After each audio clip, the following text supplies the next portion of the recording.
ভাই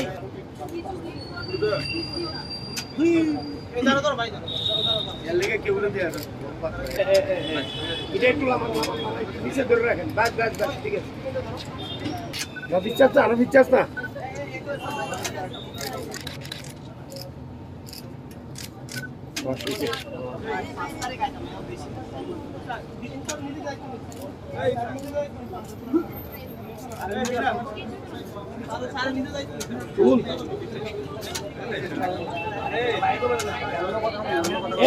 ধন্যবাদ সর্বপ্রথমে আমাদের মিডিয়া বন্ধুদের, কারণ রাজ্যের গণদেবতা যারা আছে এবং আজকে আমাদের যে এসটিজিটি কোয়ালিফাইড ক্যান্ডিডেটের সমস্ত পরিবারে সবাই আমাদের অপেক্ষায় আছে যে আজকে আমাদের রেজাল্টটা পজিটিভ হবে কিনা।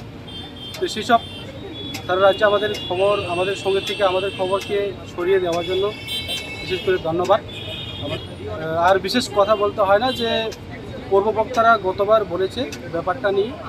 তো আজকে আমাদের এই ফাইলটা এসটিজিটি ক্যান্ডিডেটের যে সিট বাড়ানোর যে ফাইলটা আমাদের ইএম স্যার বলেছিল যে আমাদের ডেপুটি সিএমের কাছে পাঠিয়ে দেওয়া হবে। তো আজকে আমরা এসেছি, ফাইল এসে যাবে কয়েকদিনের মধ্যে।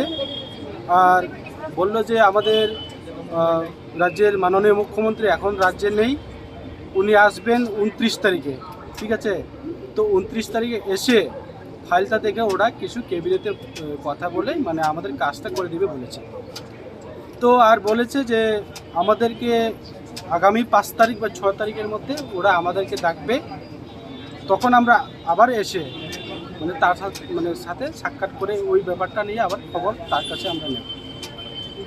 হ্যাঁ, সবাই যারা কোয়ালিফাই আছে সকলকে মানে নিয়োগ করবে বলেছে, ঠিক আছে। তো এবার আরেকটা বিষয় হলো আগামী দিনে আমরা এখানে 5 তারিখ নতুবা 6 তারিখ ওরা আমাদেরকে জানাবে।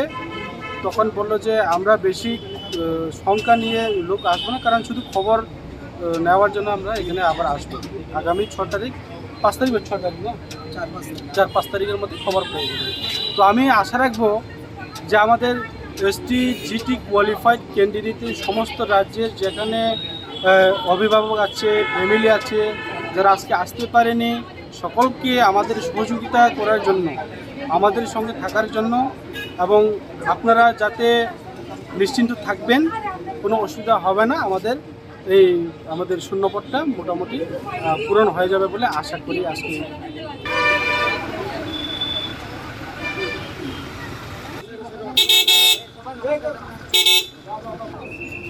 আমরা যদি দিতে তো আমরা লই কেমন হবে এই মিডিয়া সরকার এখন এক ইয়া করুন দেখুন